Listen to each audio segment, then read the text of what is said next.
Hello, welcome to today's Planner Session webinar, Keeping Friendship Alive, brought to you by Geneva Push. My name's Ben McKecken. I'm going to be your moderator today. Now, throughout our session, feel free to interact with our speakers. By typing in questions, you can use the question pane that's in your GoToWebinar control panel. We're going to be answering your questions live straight after the initial interview, so make sure you get your questions in early so there's plenty of time for them to be answered. Also, we're recording today's session, and the link to the video is going to be made available within the next 48 hours or so, and we'll let you know via email. And before we do get underway today, we would really like to thank EA Insurance for making this webinar possible. Now, if you haven't sorted out the insurance side of church planning, we highly recommend you start with a chat with EA. They can help you sort out everything from public liability to building, property, and contents insurance, as well as let you know about the issues that you haven't even thought of yet. So head to ea.org.au for all the information that you need. Okay, now without any further ado, it's on to our hosts today, Cathie Hurd and Renae Godden. Now, Cathie and Andrew planted EV Church on New South Wales Central Coast, and then many miles to the south, but still in a coastal region of New South Wales, Renae and Dan Godden planted Wollongong Salt Church. Cathie and Renae, they've got years of first-hand experience of navigating leadership and friendship challenges and trying to do that in wise and godly ways. So I'm sure, like me, you are very eager to hear much more from them on the issue of keeping friendship alive. So it's over to you, Cathie. Okay, hello everyone. Renae and I were just sharing that this is one of those topics where we don't really have a big Bible passage to share with you, and it's not like we were sharing, it's not like we feel like we're gurus and skills at friendships, but what our aim is we'll share our thoughts and experiences, knowing that in talking with you, you have to be having lots of similar experiences to us because we're all doing pretty much the same thing and going through very many of the same things as well. So we hope that in sharing our thoughts and experiences that it will somehow be helpful, and we're very happy for your questions that will come in the second half. How we will get this to work is we've got 4 categories that we're going to look at together, starting with just long-term friendships when you're first planting. And what I'll do is say a little bit about my thoughts and then pass to Renae and she'll share her thoughts. So that's the first one. So long-term friendships, you're planting, what are the issues with those? Here are my thoughts. When we started, which was about 18 years ago, I didn't have super long-term friendships just because my situation was that we had moved around a fair bit and I grew up overseas in a missionary family. But we did have good friendships that we'd made during college, and at the time friendships that we thought we'd constantly be in touch with those people, and we really enjoyed their support and were on the same plane, same mindset. So felt like these friendships would be really rich ones that would be with us forever.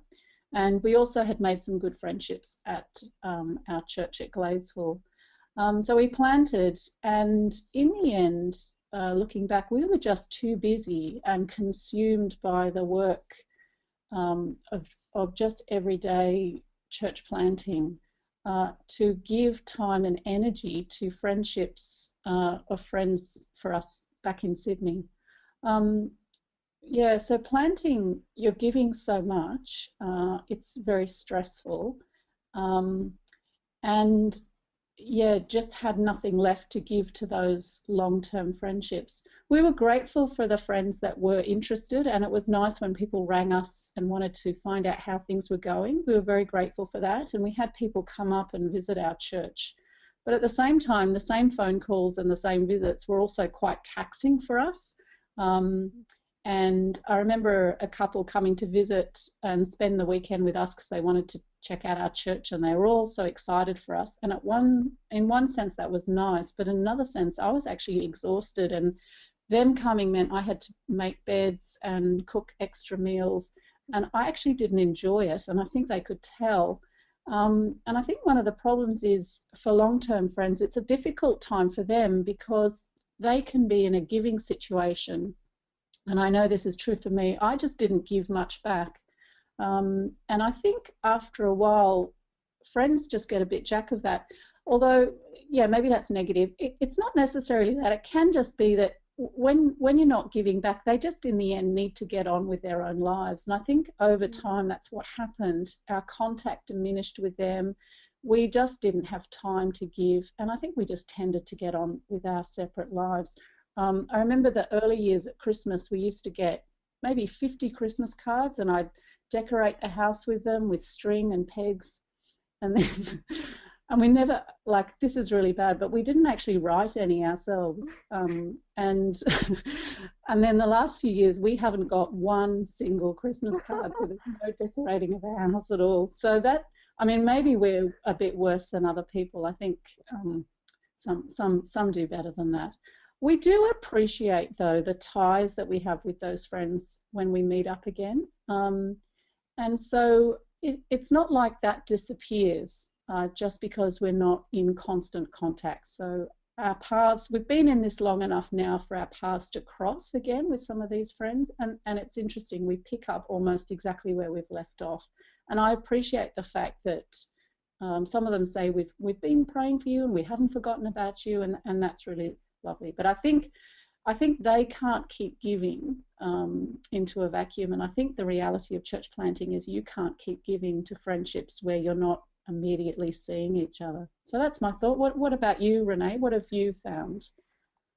Yeah, I guess for us, we were at our previous church, or for me, for about 9 years. So I feel like we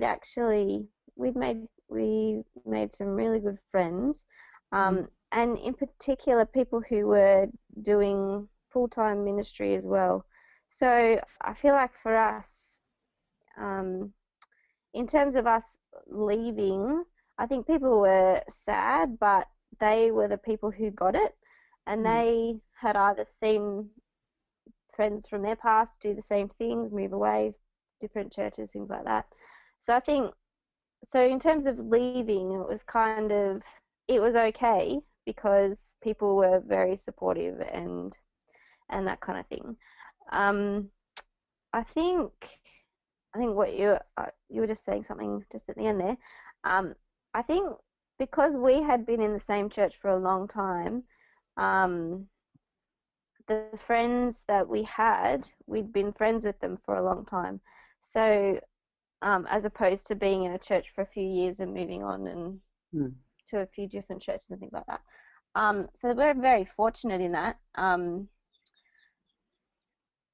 And so I feel like we've got history, and so that's actually been really helpful for the last couple of years, as we've kind of sought refuge in those people again, and there's a longer amount of time, so that's been really helpful.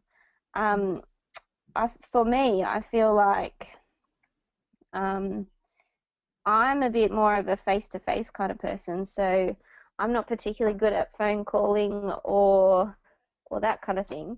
And I think you're right, like when we moved down here to Wollongong, there was just so much happening that, not that you didn't have time to catch up with old friends, but there really just wasn't time.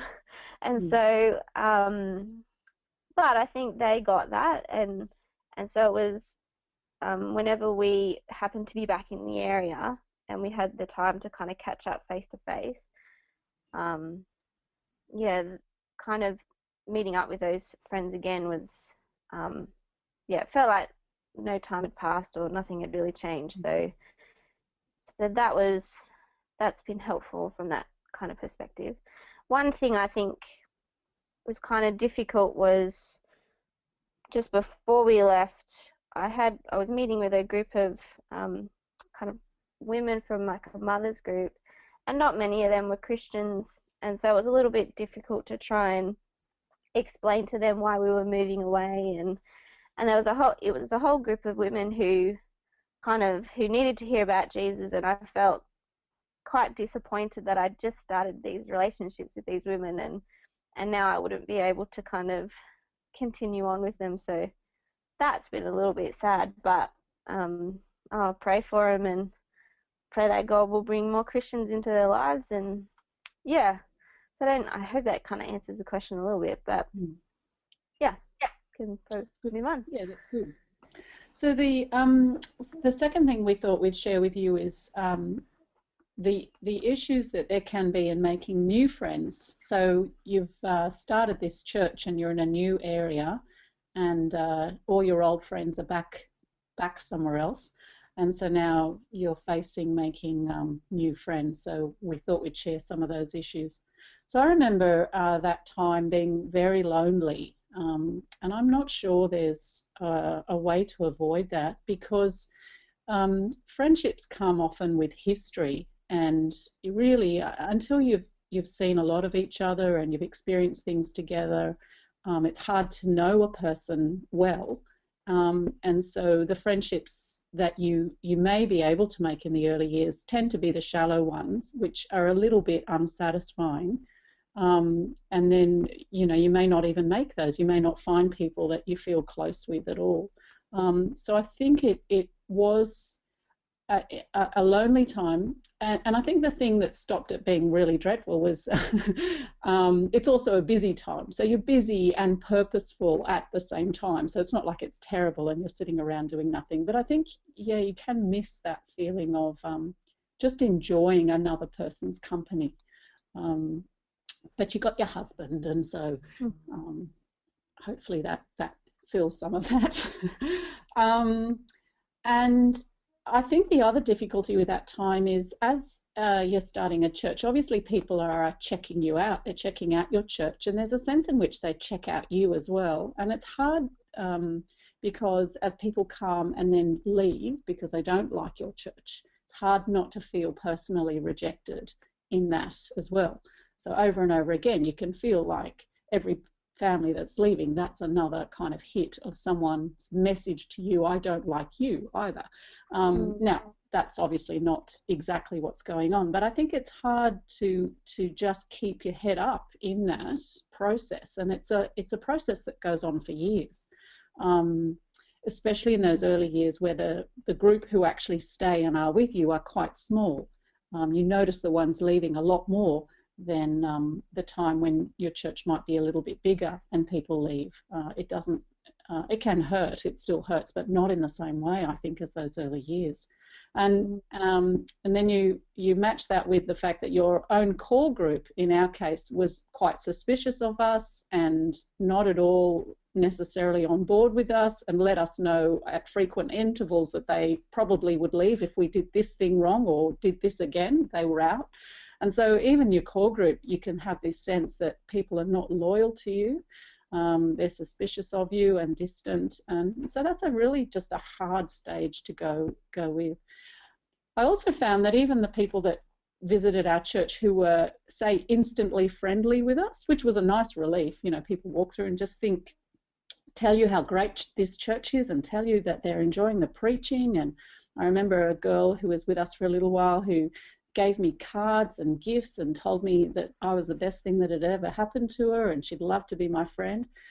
But then not long after was in our lounge room shouting at Andrew because of something he'd said in the sermon. And so even friendly people can turn on you, and there's this sense over time when you've gone through a few of these that you really just can't trust people in that sense of leaning on them and having loyalty. So I think those years are quite difficult, and what you're looking for at that time is you're looking for friends, but you're actually looking for people who will share this ministry with you, and that's, I think, a deeper need that you have. You want people, sure, to click with, but in the end the ones that you really want and are looking for are those ones that are deep friendships of being on board with your church vision and wanting to share in the work with you and help you in that work.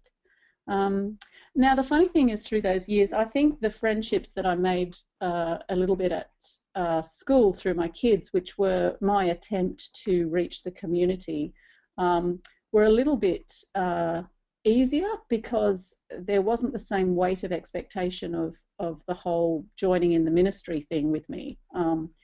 there was less, what is it? It was less involved. Like, it was just, do I like you? You know, do I hang out with you?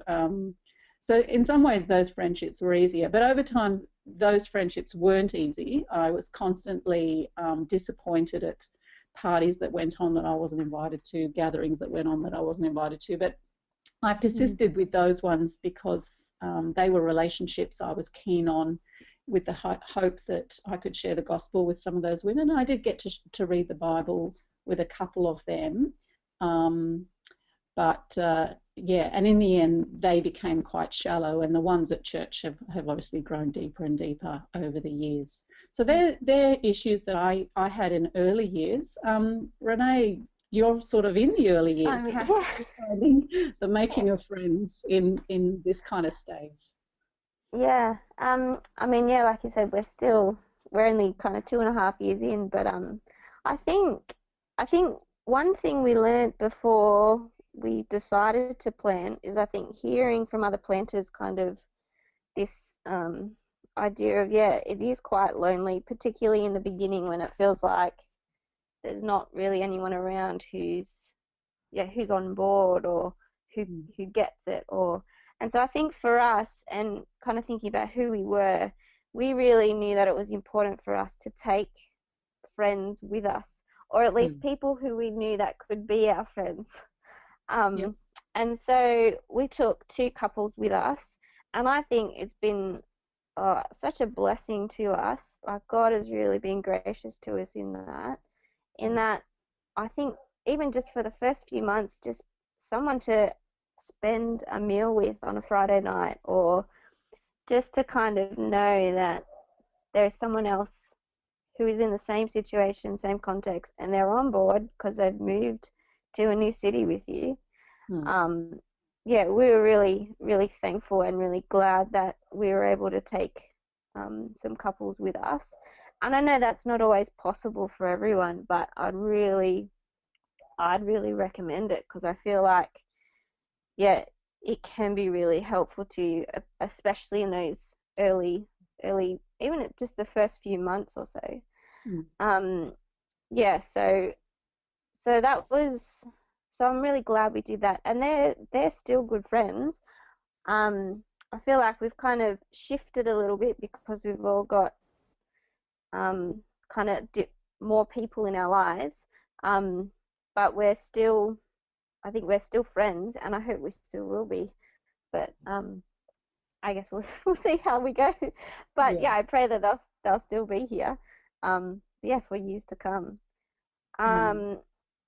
And I guess as for us as church got going, yeah, we'd have people who would kind of come check us out for a while, and either decide to stay or leave. And I think personally I was a little bit guarded at first, because again, I felt like we'd heard stories from people about, someone joins your church and you kind of think, oh wow, they're really friendly, they've got lots of gifts, they'll be great, they'll be on board, and then a month or so later they're gone, and you kind of run this roller coaster of investing in people and then them disappearing, and that did happen a few times, or a fair few times, but yeah, there have been a couple of couples in particular who have joined church, and they've come from different churches, so they do understand what it means to be a part of a church, and yeah, they have been really friendly to us, which is lovely. And there's kind of a couple of couples in particular who we do find are just on board. They don't kind of question decisions, or kind of, they're not argumentative, or they're kind of just, oh yeah, that sounds good, we're on board, let's go, kind of thing. So we've been really thankful for them, and we do feel like we can be fairly open with them, but I guess there is a sense there's still this kind of, they're still a part of our church, and we're still responsible for them, kind of for their for their maturity in knowing Jesus, and so Yes. it's this weird kind of I don't know, you can't share too much with them because it might actually impact the way that they're responding to, sitting under the word and their opinions about church and that kind of thing. So, yeah, it's this weird kind of, I feel like we have made some good friends with people in church, but it's this weird kind of relationship that you do have. Yeah. If that makes sense. Yeah. Yeah. Got that too. Yeah. I think that's probably most of what I was going to say about that one. Yeah, I'll pick up on that. So we're going to talk about friendships now, which is kind of funny for Renae because her early years roll into now, whereas I've got this huge difference between early years and now. Over 18 years. But that sort of weirdness that you talked about, yes. There are friends in our church that we find just fun to be with, and it can be that we might like doing the same things. We enjoy surfing with them, or our kids are the same age or something like that.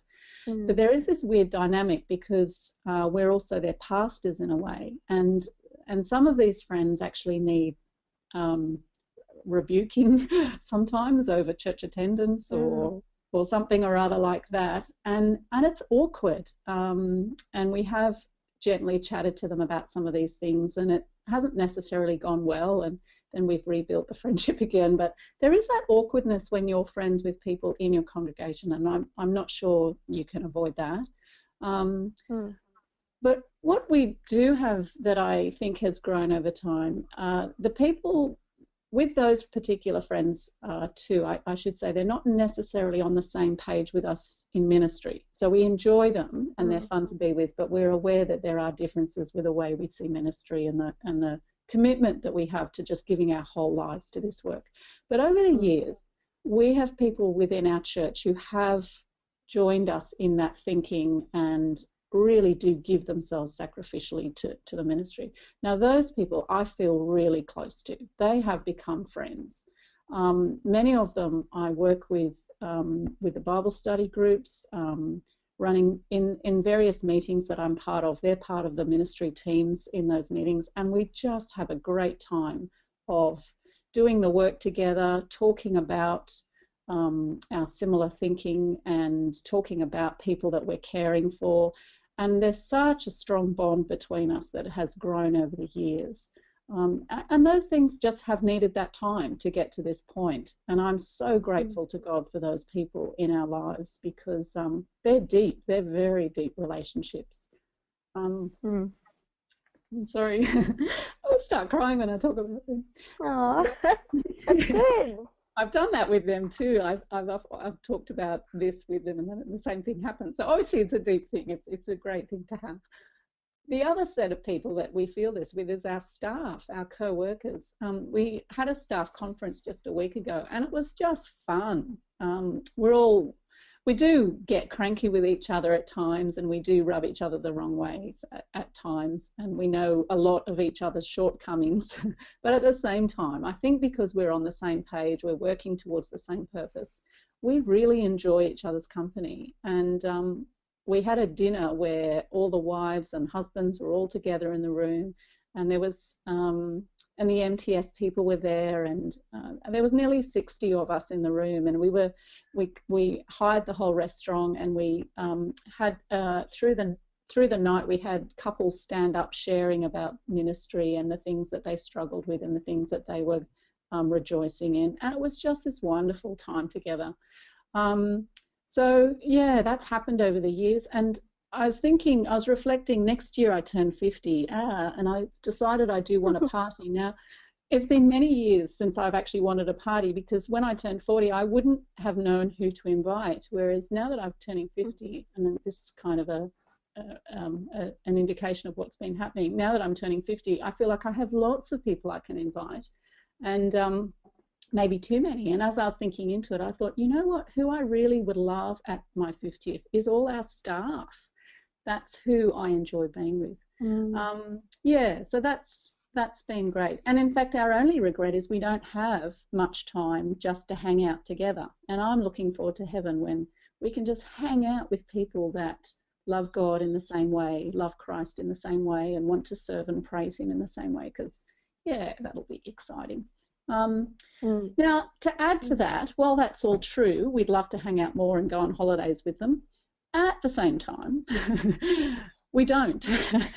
When it gets to holiday time, Andrew and I just don't want to be with anyone except our family and just by ourselves as well. So it's this funny tension that we're in, that we do enjoy that company, and in some ways we need it and we benefit and are refreshed by it, but at the same time we're so peopled out, and they say the same thing, we're so peopled out that for us it's nice to go on holiday alone, and we realise we just can't spend time with them that we would like to, because we do need alone time as well. So yeah, that's our friendships now, much better place than it used to be.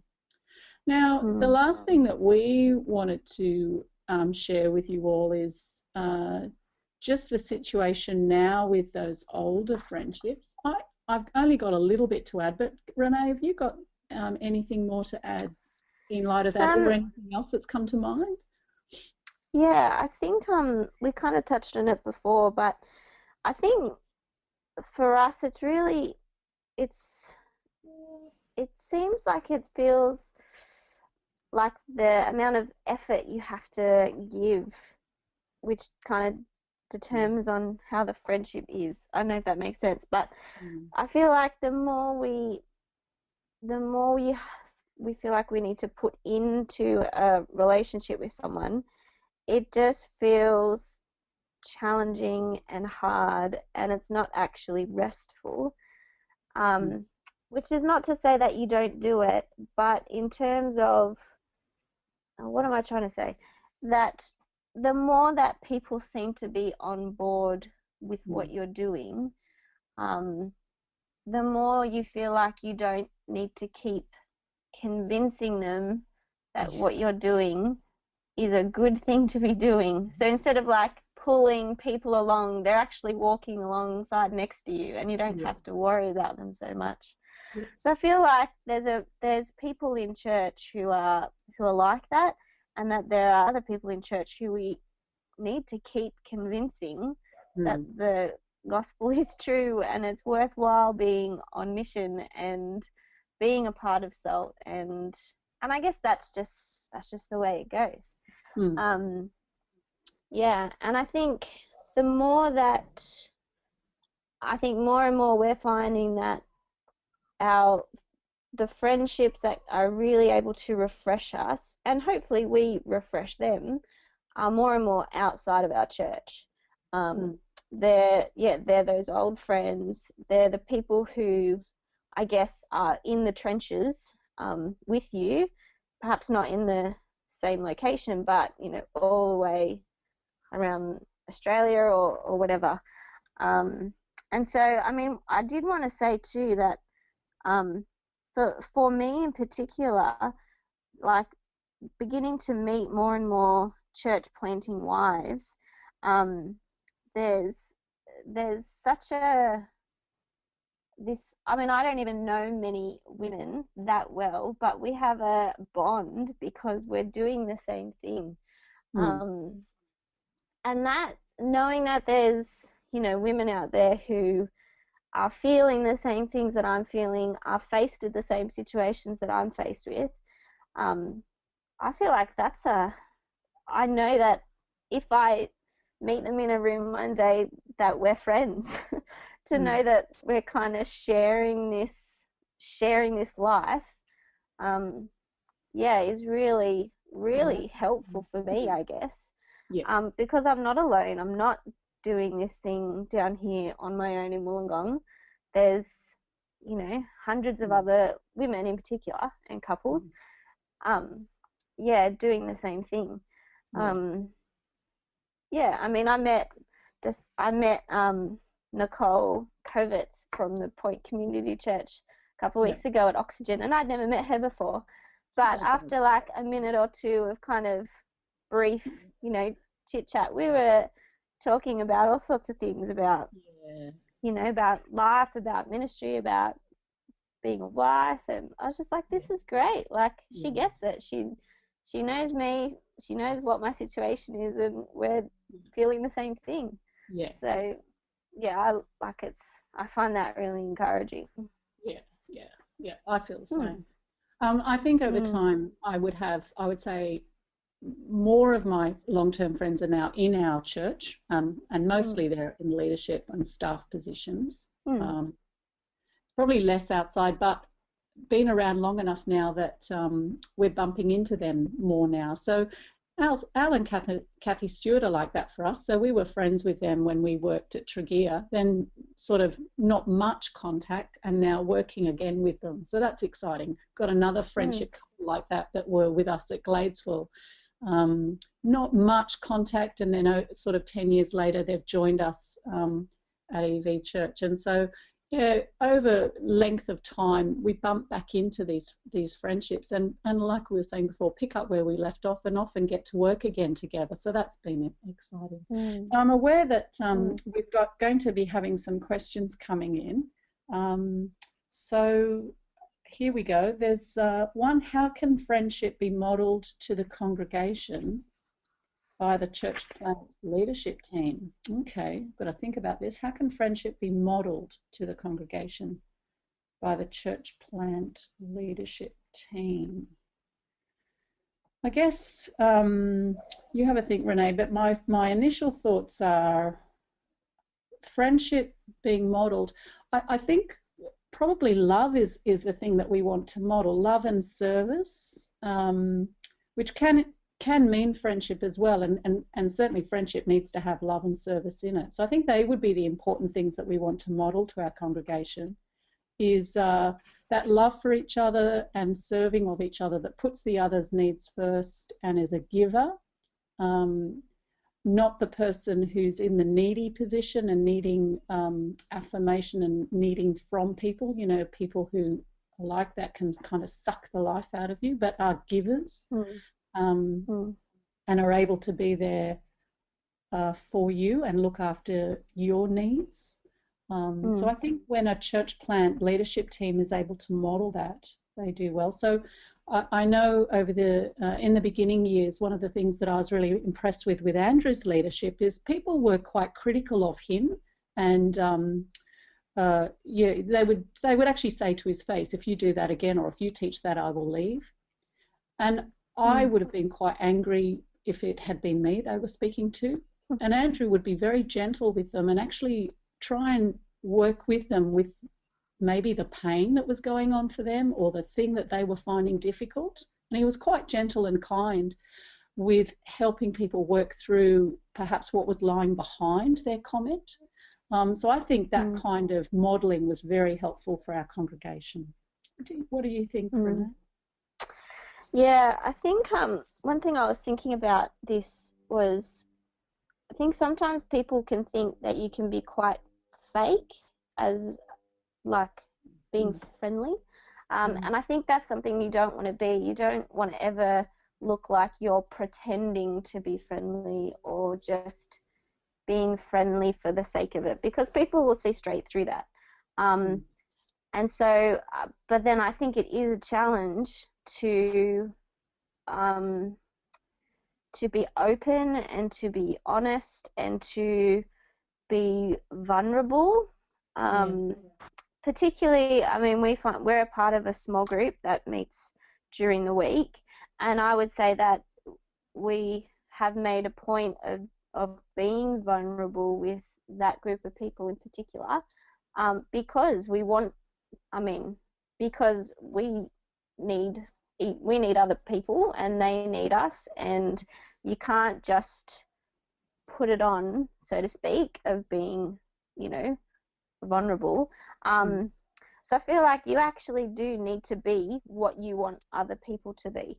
So if you want your church to be open and accountable and honest and giving, then you need to be able to do that as well. But I say all that, but I guess too, you need to be able to guard guard yourself as well, because, I mean, like Cathie said, you know, everyone is watching you and everyone has an opinion about what you're doing and how you're doing it and why you're doing it. And if you let all of that in, then I feel like that will just can be quite hurtful and, yeah, kind of devastating to you. So I guess I don't even know how you do this, but it has to be you have to have a genuine kind of openness and vulnerability, but be able to be guarded against things as well, if that makes sense. Yeah. Sounds contradictory, but yeah, you'd have to do both, so it's interesting. Now, I've got a bit of a follow-up question to that. What is a friend and what is a parishioner? Is there a difference? So that's an interesting question. So some quick thoughts as I look at that.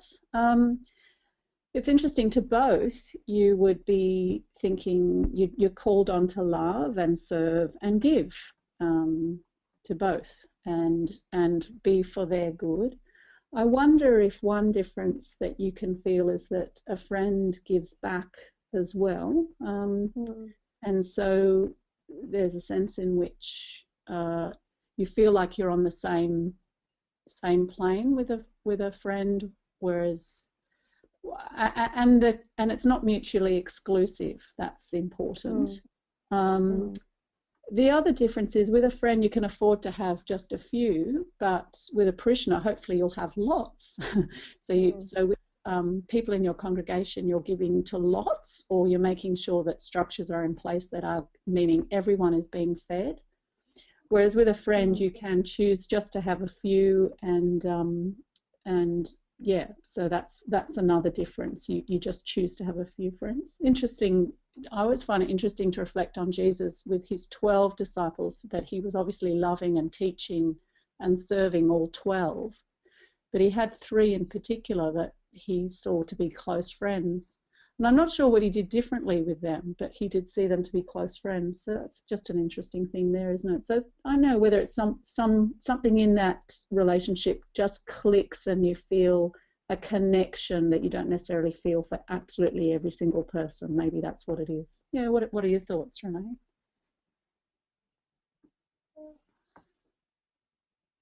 Are you there? I'm not sure. Am I still on? Yeah, sorry, I got lost there for a second. Yeah, so... can you hear me? Yes, I can hear you. Do you reckon there's a difference between a friend and a parishioner, and if so, what's the difference? Yeah, I think it's a bit tricky, actually. I was chatting to one of the girls in church with us, and she had met up with one of the girls in her small group, and they started chatting, and the other girl said, wait, are you like my pastoral care person now, or are you my friend? And she was kind of like, well, I'm both. Like, I mean, there was a real sense of, you know, she really did care about this girl, and she was meeting with her in kind of their small group, and so they're sharing life with each other, they're reading the Bible together. It's difficult because you kind of don't want to pull them, you don't want to separate them, because there is a sense of, if you are in community with other Christians and you're speaking the Bible into each other's lives, and you love them and you want to see them, you know, make wise decisions, and then it's kind of both. Yeah, it is. It's but tricky, I guess, and you're going to be friendly to both. How could you? I was going to say, you couldn't be helping people know Jesus better if you aren't being friendly towards them. Like, it will kind of just be a bit see-through. Yes, and I've thought too, you're going to have a relationship with both. Someone that's a parishioner doesn't mean you have no relationship with them. You'll have a relationship with both. So yeah, so it's just defining what a friend actually is, which I didn't Google that, but there's just something slightly different. I think it's that giving back aspect is one of the aspects of a friendship. We've got this interesting question. Oh, do you want to say more there, Renae? I was just going to say, I wondered too if there's a sense of expectation. So like it's important to be friendly and open and honest with people who you're discipling and all that kind of stuff, but I don't know, perhaps not expecting them to give you what you need in a friendship, but actually there might be other people who so if you don't expect it, then you won't be disappointed when it doesn't happen from people inside church. Whereas I feel like if you have people, I mean, they might be in church or they might be outside of church, who are, they love you and they're the ones that are going to call you up or see you and just say, how are you really going? Like, and you kind of expect that from them rather than the people who are in your immediate kind of pastoral context. Yes. Yeah. Anyway, that's just thinking. Yeah, I think expectations is a good one. In ministry, do men and women approach friendship differently? Why? How should they? Look, I don't even know the question. I'll answer it in the sense of, do men and women approach friendship differently? And I'm guessing in ministry it'll be the same. In some ways I think they do, and in some ways I think there are more similarities than maybe we give credit for, because I've noticed the guys on staff in our church, they need friends too, and they enjoy the friendships they have when they have them, in much the same way. One of the things I've noticed though with women friendships is I think we're quicker to go deeper with each other. Andrew's always surprised at the things I will share very quickly with friends, the kind of level of intimacy of my life that I'll share with them, where guys he would say would take, mostly would never get there and would take years to get to that. So I think we feel freer to do that, or we need to do that. I wonder too if with women we like to, one of the ways we manage our own lives and manage our own lives is through comparing our lives with each other. It's one of the ways we learn, and we take ideas from each other and we think about each other's lives, and it's one of the shapers of the way we live. So I think that happens strongly for women. But I think in terms of need for friendship, relationship, there's not as much difference, I think, as sometimes gets talked about. I think. What do you think? Yeah, I think, I think everyone's situation and context and personalities are different. I feel like it seems to me guys can just be a bit more direct with people, whereas I know myself and some other women, we tend to faff around a little bit before we actually will, for me, we'll kind of have to wade through all this junk before I actually feel like I can open up to someone, or we're so concerned about what people think or what people are saying, or those groups of women are hanging out together and I'm not there, and so I feel like sometimes it can be a bit messy, whereas guys seem to just be able to walk up to a group of people and just start chatting without any kind of, I don't know, maybe I'm being a bit journalist, but I think a lot of it though just depends on your personality and depending on how you are, and I think the bigger impact is probably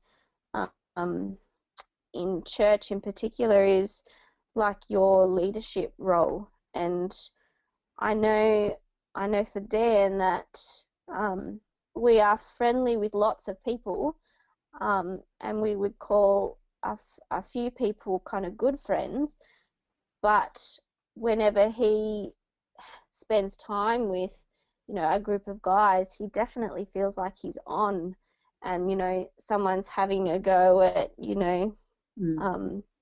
this sermon series, or, you know, what are we doing with, you know, this ministry? And he feels like it's all in a social context, but he's very much on, and there's very few times with very few people where he doesn't feel like he's kind of on, if you know what I mean.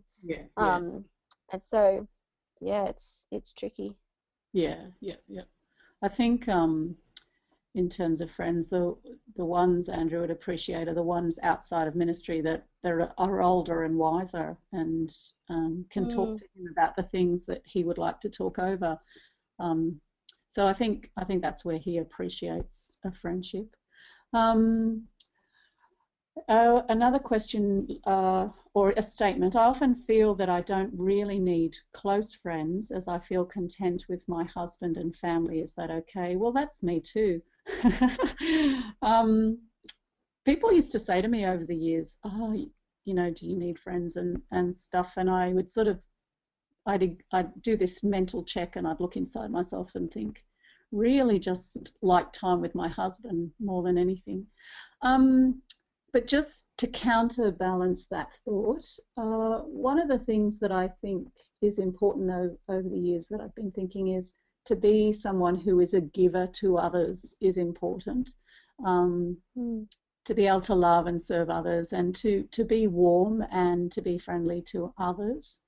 And then over the years, that has been reciprocated. And as I was saying before, I think with a strong marriage and strong sense of relationship with God, you can just be a giver. I think that's right.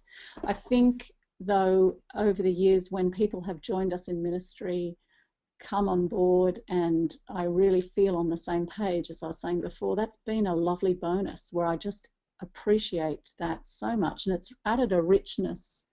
So maybe you might say I hadn't needed it, but I've loved having it, and it certainly has come our way with how many are involved now in serving alongside us, growing and growing.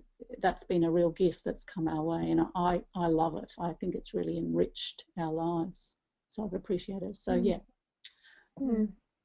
Yeah, I remember I was speaking to someone once, and they said, they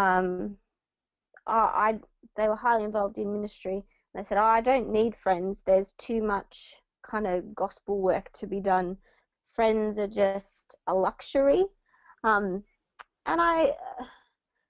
you understand that there is a reason we're here, and there's a need for people to hear about Jesus, but we're not an island. When we need people around us who can speak into our lives, who can pull us aside and show us where we're not honoring God, and where we're letting sin, you know, distract us from loving Jesus. And so I think, yeah, there is a real need for us to have friends, but I think too, those people who you call close friends, it's not about just you. They need you too. I mean, I was fortunate enough to sit down with a friend just last week, and, you know, we got a few minutes, and I was able to say to her, you know, how are you going? And she said, you know what? Life is just really hard at the moment.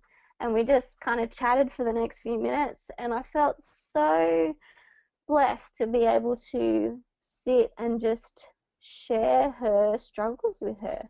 And that was a real, it was beautiful for me, and it was, I hope, helpful to her. And so I feel like it's important, not just for us, but it's important for others that we have close friendships.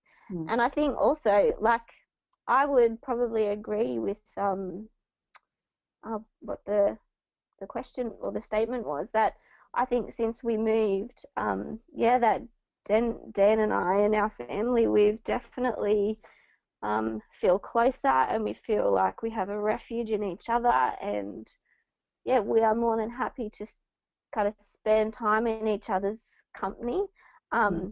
but I know for Dan and I, it's really important for him and for his sake that I have friends, that he's not the only one that I am kind of offloading onto, or because I mean, he loves me and he loves me sharing with him and he wants me to, but I think it's good for him to know that there are other people I can talk to, that I can kind of share my load with and be refreshed by and find answers to, because he's not going to be able to help me with, you know, some problems I'm having. And so, yeah, I feel like it is important to have, close friends as well. Mm-hmm. I have found, just not to contradict, but shape that a bit too. I have found over the years that just busyness means I don't have time just to hang out with friends, and you know that kind of richness of going on lots of holidays together and lots of dinner parties together and going to the shops together and sitting in cafes drinking coffee together.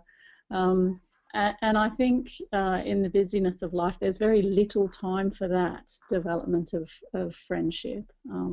That's where I do think that's one of the sacrifices of being in this work that need to be made. And one of the wonderful things that we're promised is in heaven we have that eternity, which is going to be all about relationship, and that's exciting to look forward to. That we will just be hanging out together endlessly, have heaps of time to just enjoy people, and I think that enjoyment of people is something that's good to foster, good to feel the sense of a lack when you don't have that. I think that's important to love people and to miss it. And sure, your husband is a big filler of that, hopefully. So I think that's important. And then at the same time, just wait for heaven to fully fulfill it, not feel you have to fill it now, because there is lots of work to do now. Yeah, it's just a thought to add. We've got a question. What can I do as a husband to help my wife keep old friendships and make new ones? She works full time. Well, I'm going to be a bit naughty here, Damien, and say, how about you take the kids and do all the washing and cleaning for a few weekends, and she goes away with her friends and has lots of time with them. So there you go. There's my thought. So if you're happy to do that, you're a great husband.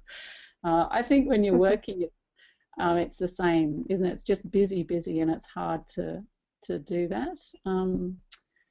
Yeah, not sure. I'm not sure there's an easy answer to that. You fit in. I think your wife may just feel too tired too.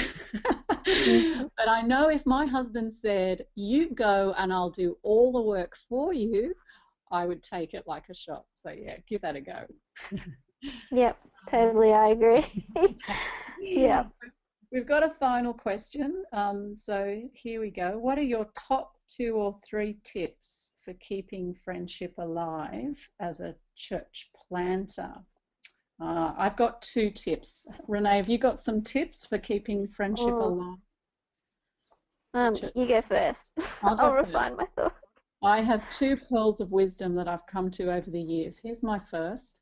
I've noticed that people who have lots of friends are real givers. They just give. It's in their attitude. They encourage, they affirm, they just look excited when the person's around. They ask questions about them. They're real givers, and their friends just love it and give back. So it's that giving. And I think one of the things that was a problem for me over the early years is I was the needy person, and I wanted people to give to me. That's what I was looking for in friendships, is to fill my needs. But it made me a needy person that people didn't particularly want to be a friend with. And a bit of work to do there, but I, over the years, have been able to be in the right place with God and, sort of sorting out some of the needy bits that I had, to be able to be a person who's a giver. And it makes a huge difference to be the giver. And I think they are the people that end up with a lot of friends. So there's my first pearl of wisdom. Here's my second. a friend cannot give you all you need, and it's one of the things I did in the early years is kind of discount friendships because they were deficient in this area and lacking in this area, and they weren't very good at this. And what I realized over the years is that's not right, because a friend, not one friend, can give you all you need, and I've realized that I can actually enjoy each friendship for what it does give. Just each friendship I have can give in certain areas and not others. Just enjoy it for what it can give and don't ask for more. And I think people appreciate the fact that I now just enjoy them for who they are and I'm not always asking for more. So there you go. There's my 2 pearls of wisdom. I think one thing I know for me personally is that I care a lot about what people think. And I know in a church it's very very prolific. Like it's people are constantly looking at you and constantly saying, you know, what you should and shouldn't be doing. And I think there's a sense of I need to kind of what am I trying to say? That I be open and honest with people. Like I feel like I'm quite an awkward person, and so just even the last few months I feel like I've owned that awkwardness, and it's meant that I feel like people can kind of appreciate the real you, and so you can be it's kind of relieving to know that you don't keep having to, you know, I'm a church planting wife, or I'm in ministry, and so I have to look like this kind of person or act like this kind of person. There's a real freedom in going, you know what, I find it really awkward to go and walk up and talk to someone I don't know. And there's someone else saying, I find that really awkward too. And you have a laugh about it, and then you get on with it. So I feel like we need to, well, I know I need to get better at not kind of creating what I think I'm supposed to be, and actually just be, you know what, this is who I am, and I'm just going to try and do this thing as best I can. And I think this is going to be my little plug, but I feel like I am most refreshed around like-minded people, people who get what I'm doing, get you know, why we're doing it. And so, you know, I love going to like Geneva conferences, or you know, bumping up against people who are in church, who are planting churches or about to, or and I know that's really refreshing for me, and I pray that it's really refreshing for them too. And I feel like that, knowing that there are people around the world who are doing the same thing you are and on the same mission, then I feel like, I know there's just a bond that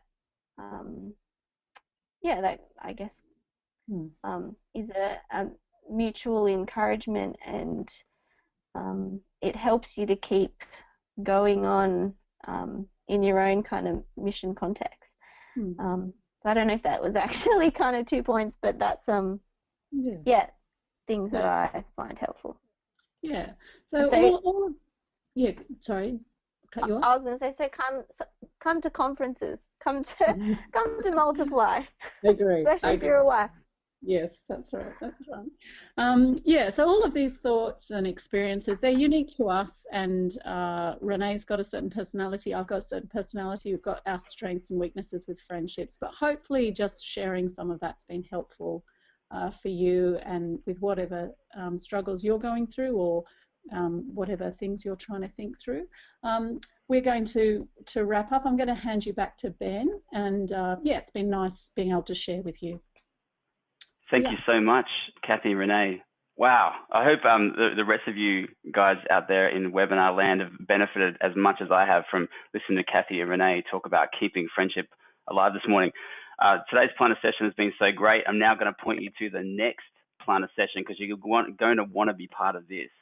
I'm not even going to find it rude that if right now you dive into your bag or wherever your digital calendar thingy is right at the moment, and you punch in this date, September 11, because the next planner session is with visiting author John Reinhardt. Now, he's going to be in conversation on the huge but often sidestepped topic of wealthy Christians.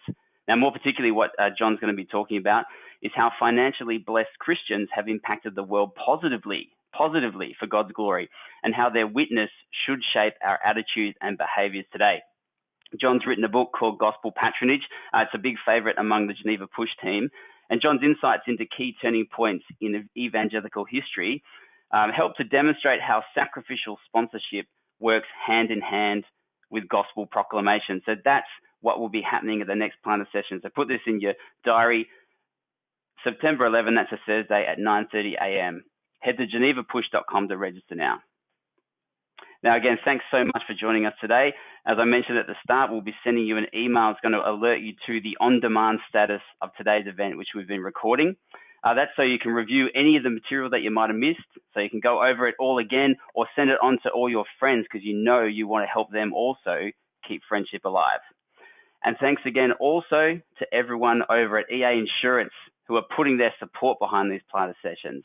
EA helps out hundreds of Christian and community not-for-profits with their insurance needs. So, as I said at the start, I'm saying again, if you have insurance questions for your church plant, all of us at Geneva recommend you get in contact with EA Insurance. Go to ea.org.au. On behalf of Cathie and Renae, as well as the whole team at Geneva Push, my name is Ben McKecken. We hope you have a great day, and thanks for joining us and being part of the planner sessions.